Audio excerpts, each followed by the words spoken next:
Et si l'Antéchrist ne venait pas pour écraser l'Église, mais pour la diriger?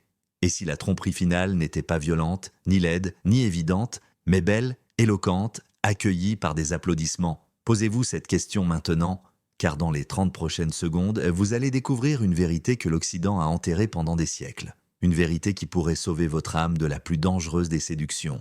Les anciens textes éthiopiens l'ont vu venir. Ils ont parlé d'un faux messie, pas une bête enchaînée, mais un homme de paix, un faiseur de miracles, un unificateur, un sauveur dont le sourire désarme même si son évangile empoisonne. Et le monde, y compris l'Église, l'aimera pour cela. Leurs parchemins nous ont avertis. Pas chaque libérateur n'est le libérateur. Pas chaque lumière ne vient de l'agneau. 3 mots qui changent tout. 3 vérités qui perçant les ténèbres. 3 avertissements gravés dans la pierre des monastères de montagne. Mais l'Église occidentale a fait silence sur ces voix. Nous avons enterré la mémoire éthiopienne des Écritures. Des livres comme Enoch, les Jubilés, l'Ascension d'Isaïe, le livre de l'Alliance, parce qu'il parlait trop hardiment, avertissait trop clairement, menaçait de le confort installé. Aujourd'hui, nous les déterrons. Nous suivons une piste sculptée dans des églises de montagne, gardées par des moines, trempés dans des siècles d'exil et d'espoir inébranlable. Et nous affrontons une affirmation dangereuse. L'Antéchrist ne s'élèvera pas à travers le chaos, mais à travers l'Église. Il ne viendra pas en brandissant une épée, mais en tenant une Bible. 3 directions se dessinent devant nous, 3 chemins de révélation. 3 portes vers la vérité cachée. La première porte s'ouvre sur les hautes terres brumeuses, autrefois appelées Abyssinie, où les vents portent des prières plus anciennes que les nations des hommes. La deuxième révèle un conflit entre 2 trônes, Rome et Sion, l'un couronné par l'Empire, l'autre oint par l'Alliance. La troisième expose le piège mental le plus mortel jamais conçu contre un peuple créé à l'image de Dieu. Si cela fait vibrer votre esprit, restez avec moi, car vous n'êtes pas ici par hasard. Vous êtes le reste. Vous êtes ceux qui refusent de dormir. Vous êtes les sentinelles de cette génération. Maintenant, ouvrez la porte. La vérité appelle. Allons-y. Dans les hauteurs nimbées de brume où les vents transportent des prières millénaires. Des moines chantent encore en gaise, une langue sacrée intouchée par les colonisateurs et les conquérants, là-bas. Dans des monastères reculés sculptés dans des falaises de pierre et nichés dans des forêts anciennes. Se trouve une bibliothèque que le monde occidental a choisi d'oublier. Pendant que le canon protestant se figeait à 66 livres et que le canon catholique se stabilisait juste au-delà. L'Éthiopie a continué à lire, l'Éthiopie a continué à se souvenir. Leur canon ne comprenait pas seulement la Genèse et l'Apocalypse. Il contenait le livre d'Enoch, les Jubilés, l'Ascension d'Isaïe, le livre de l'Alliance. Ces textes n'étaient pas traités comme des curiosités apocryphes ou des notes de bas de page théologiques. Non, pour l'Église Tewahedo éthiopienne. Ils étaient des feux de guet, des torches sacrées destinées à illuminer un chemin à travers un monde de lumière contrefaite. Ces écrits n'ont pas été préservés par simple tradition. Ils ont été tenus avec des mains tremblantes, copiés à travers des siècles de guerre et de famine, gardés par des moines qui croyaient que le salut ne vient pas du confort, mais de la vérité complète. Le canon éthiopien élargit la vision du plan rédempteur de Dieu. Il révèle une lutte plus profonde entre la justice et la rébellion. Dans Enoch, nous trouvons un monde où les anges tombent et où les secrets sont dévoilés. Dans les Jubilés, on nous enseigne le calendrier divin et les fêtes saintes absents de la version occidentale de l'histoire. Et dans l'Ascension d'Isaïe, nous sommes avertis. La tromperie finale ne viendra pas voilée d'ombre, mais de lumière, de fausses lumières conçues pour apaiser, pas pour sauver. L'Éthiopie n'a pas seulement préservé la théologie, elle a préservé la mémoire, les jeûnes, les fêtes, le calendrier liturgique, enraciné dans le rythme divin. Elle s'est souvenue des jours que le reste du monde a oubliés. Elle s'est souvenue que la santé de l'Église ne dépend pas d'une doctrine sélective, mais du conseil entier de Dieu, là où l'Occident a rationalisé l'Écriture pour l'adapter à la politique, à l'acceptabilité, au contrôle. L'Éthiopie s'est accrochée au difficile, au mystérieux, au prophétique. Elle n'a pas caché le surnaturel, elle l'a embrassé, et voici la vérité terrifiante. La tromperie la plus dangereuse n'est pas une obscurité que nous pouvons nommer. C'est une lumière que nous ne remettons jamais en question.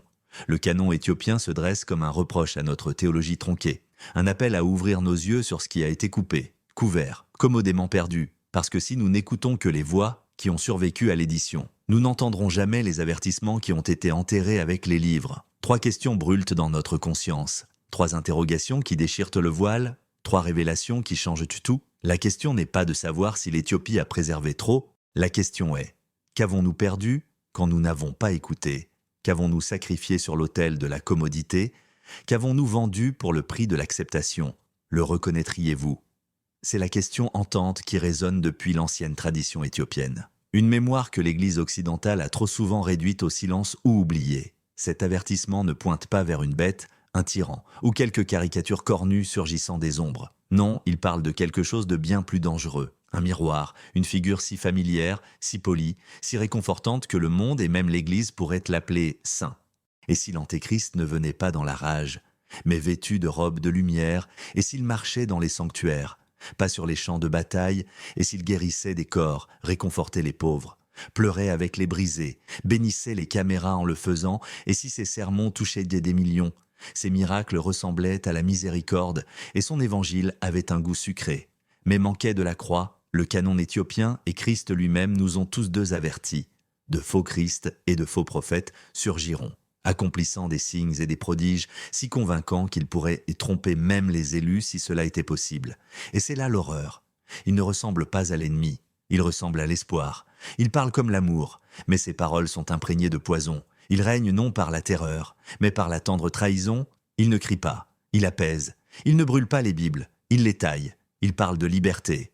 Liberté de la honte, liberté de la culpabilité, liberté de l'obéissance. Il prêche l'unité, mais la redéfinit comme accord, pas vérité. Il n'attaque pas l'Église de l'extérieur, il s'élève en son sein, loué par les pasteurs, élevé par les plateformes, intronisé par des institutions trop aveugles ou trop séduites pour voir le mensonge. C'est la terreur de la lumière contrefaite. Elle ne nous repousse pas, elle nous attire, elle n'offense pas, elle flatte, elle nous dit tout ce que nous voulons entendre. Que la sainteté est optionnelle, que le péché n'est donc qu'une étiquette, que l'amour signifie ne jamais corriger, et que le sacrifice est dépassé. Ce Messie n'exige pas votre repentance, il demande juste vos applaudissements. Et plus son évangile ressemble à la vraie chose, plus il devient dangereux. À une époque obsédée par l'image, l'Antéchrist ne ressemblera pas au mal, il ressemblera à tout ce pourquoi nous avons prié. Le discernement n'est plus un luxe théologique, c'est une question de survie spirituelle. Parce que quand les ténèbres arrivent vêtues de lumière, votre seul espoir n'est pas le charisme, ni les foules, ni le confort, mais la vérité brute, intacte, crucifiée. 3 traits définissent ce séducteur, 3 masques qu'il porte, 3 visages de la tromperie finale. Il guérit sans transformer, il unifie sans sanctifier, il libère sans racheter. Alors la question demeure, quand le Messie contrefait se tiendra devant vous, non pas comme un monstre, mais comme un miroir. Reconnaîtrez-vous la différence ou l'appellerez-vous oint? Il y a une guerre que peu de sermons osent nommer. Pas des anges s'affrontant avec des démons dans quelques spectacles hollywoodiens, mais 2 trônes enfermés dans un conflit silencieux. Rome et Sion, l'un couronné par l'Empire, l'autre oint par l'Alliance. L'un est assis sur 7 collines baignées de marbre, de sceptres dorés et de décrets politiques. L'autre résonne comme un battement de cœur à travers les montagnes d'Afrique de l'Est où des églises taillées dans la pierre s'élèvent de la terre comme une mémoire sacrée, pendant qu'un trône codifiait la foi, canonisait les saints et revendiquait le centre de la chrétienté. L'autre a enduré à travers le silence, les cicatrices et la confiance sacrée. N'ayant jamais besoin de l'approbation de Rome pour être le témoin de Dieu, c'est plus que de la géographie. C'est un récit de 2 héritages. La tradition éthiopienne ne se contente pas de chuchoter au sujet de l'arche. Elle la revendique, à travers Salomon et Sheba, à travers Ménélik et la lignée d'alliance. L'Éthiopie ose suggérer que les trésors de Dieu ne sont pas stockés dans les coffres des empires, mais cachés parmi un peuple qui a choisi la présence plutôt que le prestige. Pendant que le monde poursuivait les cathédrales et les couronnes, l'Église éthiopienne s'est tenue fermement à un rythme différent. Un battement de tambour de souvenirs qui disait sainteté avant les gros titres, obéissance avant l'optique, alliance avant la célébrité. Et cette histoire n'est pas une petite note de bas de page. C'est un défi prophétique au fondement même de la façon dont nous définissons l'autorité spirituelle. Parce que dans le témoignage éthiopien, nous voyons une sainte défiance, un refus de laisser la foi de l'Église primitive être réécrite par la politique de l'Empire. Rome a peut-être conquis le récit, mais Sion a porté la présence. Rome a construit des basiliques, Sion a gravé la mémoire dans la pierre. Rome a traduit, édité et décidé. Sion a gardé, préservé et témoigné. 3 piliers soutiennent le trône de Sion, 3 fondations qui ne peuvent être ébranlées, 3 vérités que Rome n'a jamais pu effacer, l'arche de l'alliance, symbole de la présence divine, le calendrier sacré, rythme de la sainteté, les écritures complètes, conseil entier de Dieu.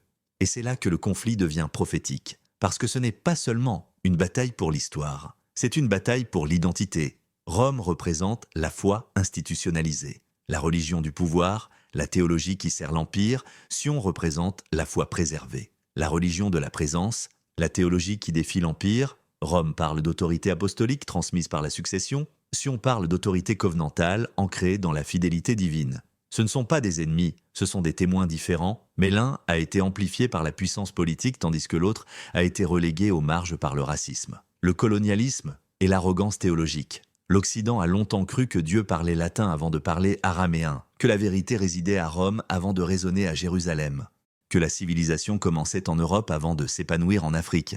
Mais l'Éthiopie se tient comme un témoin vivant d'une autre histoire. 3 héritages s'entrelacent dans le récit éthiopien. 3 fils tissés ensemble, 3 couleurs dans la tapisserie divine. L'héritage africain, berceau de l'humanité et source de sagesse. L'héritage abrahamique, lignée de promesses et d'alliances. L'héritage apostolique, témoin du Christ ressuscité et de l'évangile proclamé. Ces 3 héritages font de l'Éthiopie non pas une note de bas de page, mais un chapitre central dans l'histoire rédemptrice de Dieu. Le conflit entre Rome et Sion est un reflet d'une tension plus large. Empire contre royaume, contrôle contre présence, pouvoir contre sainteté. Rome a cherché à contrôler le récit par le canon, les conciles et les croisades. Sion a cherché à porter la présence par la liturgie, la préservation et l'endurance. Rome a envoyé des missionnaires, Sion a envoyé des témoins. Rome a écrit des dogmes, Sion a chanté des hymnes. Et aujourd'hui, alors que le monde se réveille aux voix qui ont été marginalisées, nous commençons à entendre à nouveau le témoignage éthiopien, non pas comme une curiosité, mais comme une correction, non pas comme une relique, mais comme une révélation. Parce que si Rome représente la foi conquérante, Sion représente la foi endurante, et dans les derniers jours, c'est l'endurance qui l'emportera. 3 leçons émergent de ce conflit entre 2 trônes, 3 sagesses gravées dans l'histoire, 3 vérités pour notre temps. Premièrement, l'autorité spirituelle ne se mesure pas au pouvoir politique. Deuxièmement, la présence de Dieu ne se limite pas aux institutions humaines. Troisièmement, la foi préservée dans le silence vaut plus que la foi proclamée dans la pompe.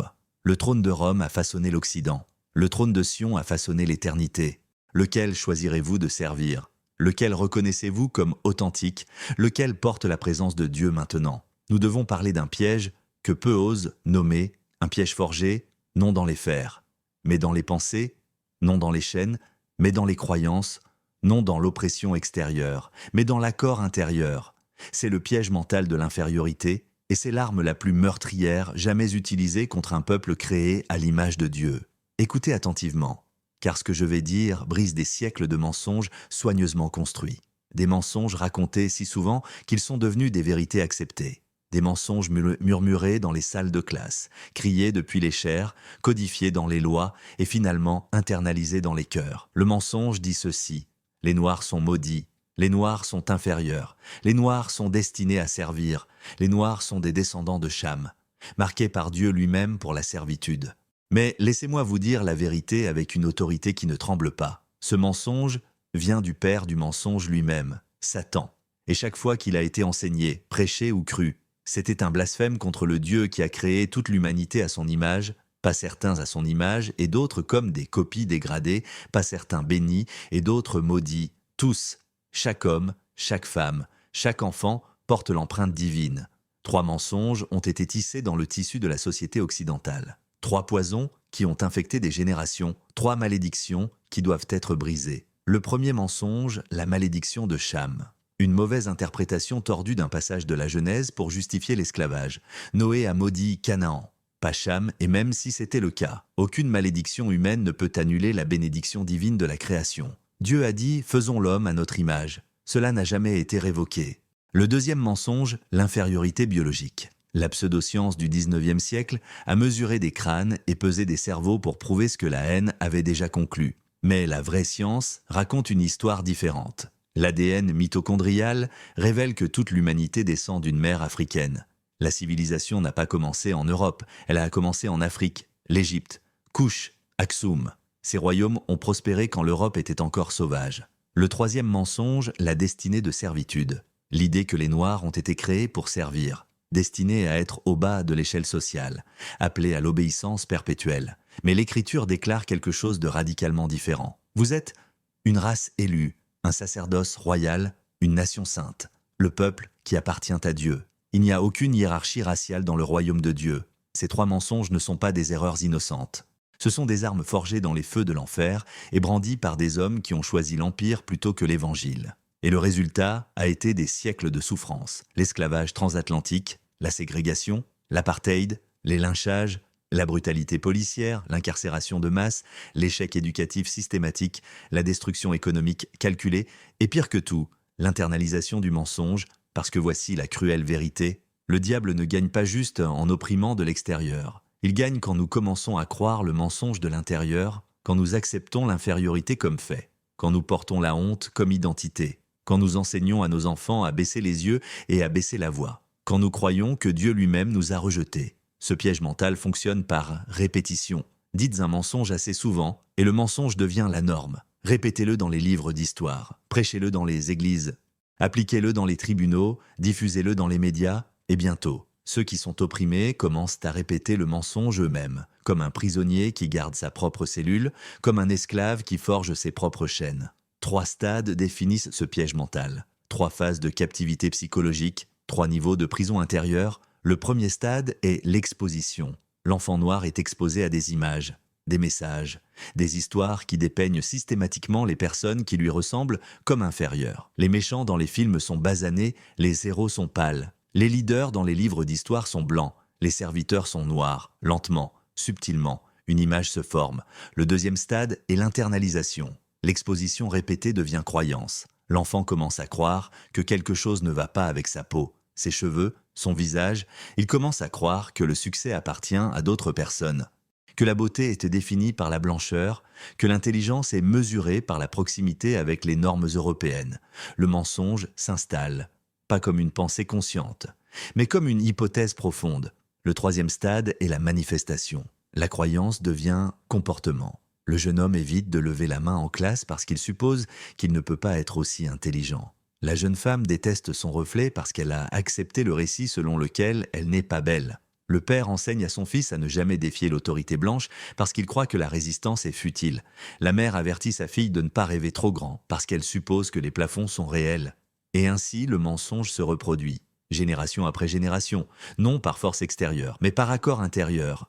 Le diable n'a même pas besoin de garder la porte. Les prisonniers se gardent eux-mêmes. C'est le piège mental de l'infériorité. Et c'est le plus grand crime jamais commis contre le peuple noir. Pas l'esclavage physique, aussi horrible soit-il, mais l'esclavage mental qui survit même après que les chaînes de fer sont tombées. 3 conséquences émergent de ce piège.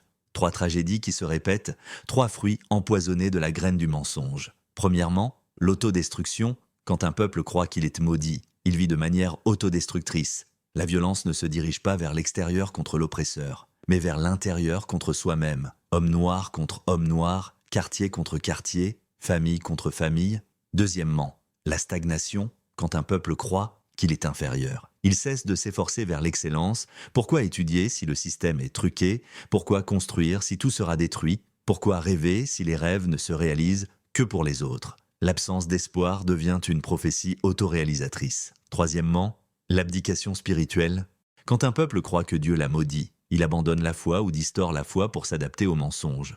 Ou bien Dieu devient un tyran qui déteste les Noirs. Ou bien l'évangile devient une thérapie qui ignore la justice. Ni l'un ni l'autre n'est le vrai évangile. Les deux sont des contrefaçons. Mais voici le coup de grâce. Voici l'arme finale du diable. Il ne se contente pas de mentir sur l'identité. Il ment sur Dieu. Il dit « Dieu t'a fait inférieur, Dieu t'a maudit, Dieu est contre toi ». Et quand un peuple croit cela, il perd plus que sa dignité, il perd son espoir, maintenant. Écoutez attentivement, car ce que je vais dire peut briser les chaînes qui vous ont lié toute votre vie. La vérité est ceci, vous n'êtes pas maudit, vous n'êtes pas inférieur, vous n'êtes pas un accident, une erreur, un sous-produit. Vous êtes craint et merveilleusement fait. Vous êtes l'image de Dieu, vous êtes un héritier du royaume, vous êtes aimé, appelé, couvert par le Dieu qui vous a créé. Et chaque mensonge qui dit le contraire n'est pas seulement une erreur, c'est un blasphème. C'est une insulte au Créateur lui-même, parce que quand vous appelez l'œuvre de Dieu inférieure, vous appelez Dieu inférieur, quand vous acceptez la honte pour votre peau, vous rejetez la décision de Dieu de vous faire exactement comme il l'a voulu. 3 vérités brisent aussi le piège mental, 3 clés ouvrent la prison, 3 déclarations qui libèrent l'âme. Premièrement, Vous êtes créé à l'image de Dieu, pas presque, pas partiellement, complètement. L'image de Dieu n'est pas une couleur, c'est un caractère. C'est la capacité d'aimer, de créer, de gouverner, de refléter la gloire divine. Et cette capacité est déposée également dans chaque être humain. Deuxièmement, votre valeur n'est pas déterminée par l'histoire humaine, mais par le décret divin. L'esclavage ne définit pas votre identité. Le colonialisme n'écrit pas votre destin. Le racisme ne limite pas votre potentiel. Parce que Dieu vous a appelé avant que le monde n'ait commencé. Il vous a connu avant que vous ne soyez formé dans le ventre. Et il a un plan pour vous qui ne peut être annulé par aucun système humain. Troisièmement, votre libération vient par le renouvellement de votre esprit. Les chaînes physiques sont tombées il y a des générations. Mais les chaînes mentales demeurent, et elles ne tomberont que quand vous choisirez de croire la vérité de Dieu plutôt que le mensonge du diable. Renouvelez votre esprit par la parole. Remplacez chaque pensée de honte par une déclaration d'honneur, chaque murmure d'infériorité par un cri de royauté. Un homme pense dans son cœur, ainsi est-il. Le cœur est un atelier. Ce que vous croyez est ce que vous construisez. Si un jeune homme croit qu'il est condamné, il vivra comme si la condamnation était sa seule option. Si une jeune femme croit que sa beauté est un fardeau, elle couvrira sa lumière et appellera cela humilité.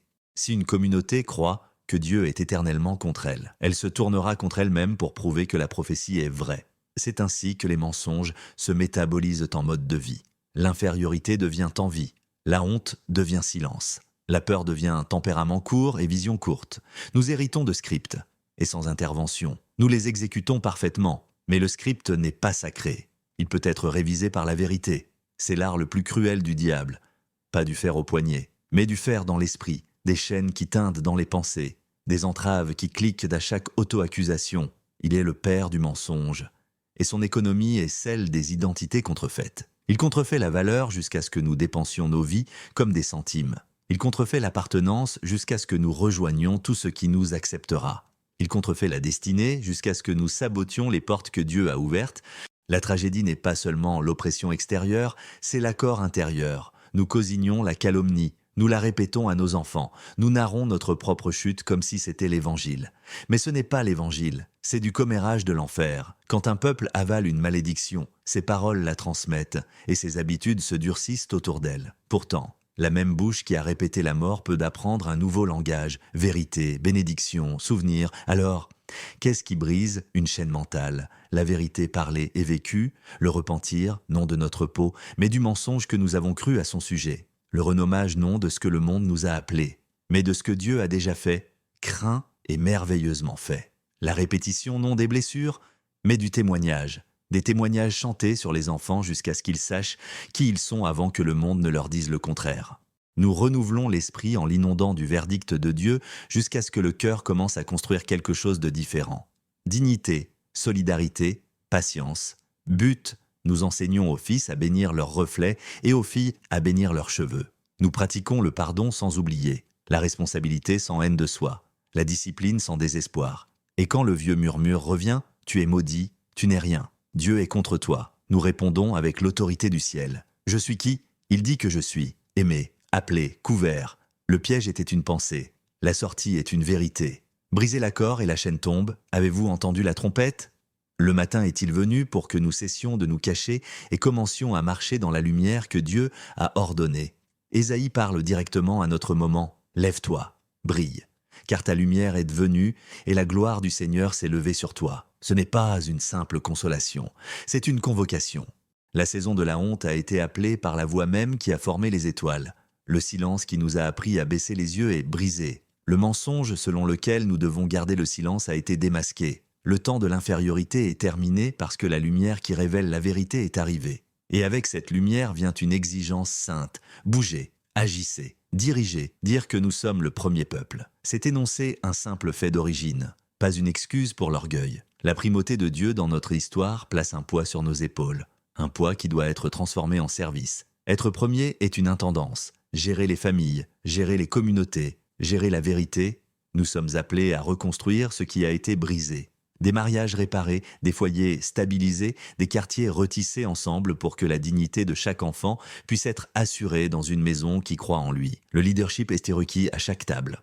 Des pères et des mères qui enseigneront l'honneur, des pasteurs qui prêcheront le conseil entier de Dieu, Pas un évangile domestiqué, des enseignants qui instruiront l'histoire honnêtement, des anciens qui modéliseront l'intégrité. C'est le travail du royaume, pas l'auto-exaltation. Récupérer l'identité signifie récupérer la foi. Trop longtemps, l'évangile a été blanchi en une théologie qui tolère l'empire et justifie le silence. Mais le centre de l'évangile est la libération, pas la légitimation de l'oppression. Récupérer la foi, c'est récupérer la trajectoire de l'écriture vers la justice et la restauration. Paul supprime les catégories qui nous divisent. Il n'y a ni juif ni grec, il n'y a ni esclave ni libre, il n'y a ni homme ni femme, car vous êtes tous un en Christ Jésus. Dans cette unité, nous trouvons une éthique révolutionnaire. Chaque hiérarchie enracinée dans la suprématie est illégitime devant Dieu. Notre identité en Christ dissout la fausse dialectique qui forcerait tout peuple dans le rôle d'oppresseur ou de victime perpétuelle. Cet appel est à la fois intérieur et extérieur. Intérieur, recevez la vérité de qui Dieu vous a fait être, craint et merveilleusement conçu. Et refusez les récits contrefaits qui vous ont appris à rétrécir. Extérieur, résistez au système qui trafique en la domination. Ce n'était pas une invitation à remplacer une tyrannie par une autre. C'est une convocation à retirer l'idole de la suprématie de chaque autel. La suprématie blanche doit tomber non par vengeance, mais par vérité et justice, parce que c'est un mensonge qui corrompt la société. L'infériorité noire doit mourir non par haine réactionnaire, mais par la vie de résurrection qui témoigne du dessein de Dieu. Le but n'est pas la suprématie d'une couleur, mais le triomphe du royaume. 3 appels résonnent dans cette convocation finale, 3 mandats pour cette génération. 3 chemins vers la restauration. Premièrement, levez-vous et brillez. Laissez la gloire qui repose sur vous transformer les foyers en sanctuaires d'honneur. Laissez la lumière de Dieu dans votre âme éclairer les rues et les systèmes. Deuxièmement, récupérez votre identité. Vous êtes l'image de Dieu. Vous êtes le premier peuple. Vous êtes l'héritage d'alliance. Vous êtes le témoin apostolique. Ce ne sont pas des slogans, ce sont des vérités sacrées qui redéfinissent comment vous vous tenez dans le monde. Troisièmement, marchez dans le pouvoir du royaume. Le royaume de Dieu doit régner et dans son règne. Chaque identité volée est restaurée, chaque voix réduite au silence est entendue et chaque enfant peut se tenir debout et déclarer « Je suis qui Dieu dit que je suis ». Nous avons marché à travers la vallée des mensonges et gravi la montagne de la vérité. Et l'air est plus clair ici. Nous avons exposé la tromperie qui a traqué notre reflet. Vous n'êtes pas maudits. Vous n'êtes pas inférieur. Vous êtes l'image de Dieu. Laissez cette identité s'installer dans vos os jusqu'à ce que la honte n'ait plus d'endroit où vivre. Ce n'est pas de la flatterie. C'est une révélation. C'est le miroir de l'écriture tenu devant un peuple qui mérite de se voir correctement. Nous avons récupéré l'histoire qu'ils ont essayé de voler. La première lumière de la civilisation s'est levée en Afrique. C'est l'histoire, pas l'ubris. La science affirme maintenant ce que l'écriture a déclaré il y a longtemps. La lignée de l'humanité passe par une mer noire, la mer de tous les vivants. Quand la vérité et le texte s'harmonisent, le mensonge ne peut pas perdurer. La mémoire restaurée devient médecine, la dignité rappelée devient force. Et nous avons entendu l'appel qui suit la révélation. Démontez les chaînes dans votre esprit. Tenez-vous debout comme fils et filles du Très-Haut. Aimez-vous vous-même, votre peuple et votre Dieu avec un amour féroce et fidèle. Alors je vous demande clairement, resterez-vous silencieux ou vous lèverez-vous, continuerez-vous à répéter le mensonge ou proclamerez-vous la vérité si cette parole a remué votre esprit? Agissez maintenant. 3 actions définissent votre réponse, 3 pas vers la transformation. 3 engagements pour cette génération. Premièrement, partagez cette vérité. Ne laissez pas ce message mourir avec vous. Portez-le à ceux qui sont encore piégés dans le brouillard. Deuxièmement, vivez cette vérité. Ne vous contentez pas de connaître votre identité. Marchez dedans, élevez vos enfants dedans, construisez vos communautés dessus. Faites de cette vérité le fondement de chaque décision. Troisièmement, défendez cette vérité. Quand vous entendez le mensonge prêché, confrontez-le. Quand vous voyez le système d'oppression fonctionner, résistez-y. Quand vous rencontrez la suprématie sous quelque forme que ce soit, démontez-la avec grâce et vérité. Le mensonge se termine avec vous. La vérité est complète en Christ. Prions ensemble maintenant, Père. Nous te remercions de dévoiler la vérité dans un monde encombré de contrefaçons. Merci de nous avoir façonnés à ton image. Beau, digne, puissant, brise chaque chaîne d'infériorité, brise chaque idole de suprématie. Restaure en nous la connaissance de qui nous sommes en toi. Que chaque homme noir, chaque femme noire, chaque enfant se lève avec la lumière de Christ dans son âme, et que cette nation et ce monde voient un seul sang, une seule création, une seule famille. Au nom de Jésus, Amen. Vous n'êtes pas ici par accident, vous êtes le reste. Vous êtes les sentinelles de cette génération. Vous êtes ceux qui refusent de dormir pendant que le monde s'endort dans le mensonge. Vous êtes ceux qui osent regarder la vérité en face. Même quand elle dérange, vous êtes ceux qui choisiront de marcher dans la lumière, même quand les ténèbres semblent plus confortables. 3 questions finales vous sont posées. 3 choix qui définiront votre destin. 3 portes devant vous. La première porte est celle du silence. Vous pouvez entendre cette vérité et ne rien faire. Vous pouvez retourner à votre vie comme si rien n'avait changé. Vous pouvez garder cette révélation pour vous-même et laisser d'autres périr dans le mensonge. C'est la porte de la facilité. Mais c'est aussi la porte de la stérilité. La deuxième porte est celle de la demi-mesure. Vous pouvez accepter certaines vérités mais rejeter d'autres. Vous pouvez récupérer votre identité mais refuser de défier le système. Vous pouvez aimer votre peuple mais haïr vos ennemis. Vous pouvez vous lever sans élever les autres. C'est la porte de la compromise. Mais le royaume de Dieu n'est pas construit sur des demi-vérités. La troisième porte est celle de l'engagement total. Vous acceptez toute la vérité. Vous marchez dans toute votre identité. Vous aimez avec tout votre cœur. Vous défendez toute justice. Vous vivez pour tout le royaume. C'est la porte étroite. C'est la porte difficile. Mais c'est la seule porte qui mène à la vie abondante. Quelle porte choisirez-vous?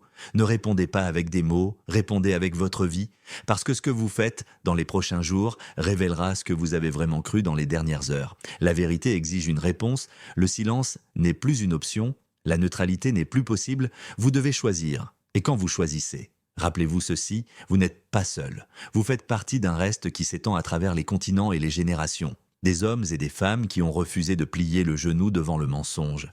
Des saints qui ont enduré la persécution pour préserver la vérité. Des martyrs qui ont versé leur sang plutôt que de renier leur identité. Vous vous tenez dans leur lignée, vous portez leur héritage, vous accomplissez leur mission. Et quand vous vous levez, vous ne vous levez pas seulement pour vous-même. Vous vous levez pour chaque enfant qui doit encore apprendre qui il est, pour chaque jeune homme qui lutte encore avec la honte, pour chaque jeune femme qui cache encore sa beauté, pour chaque communauté qui attend encore la libération. Votre décision aujourd'hui façonne leur demain.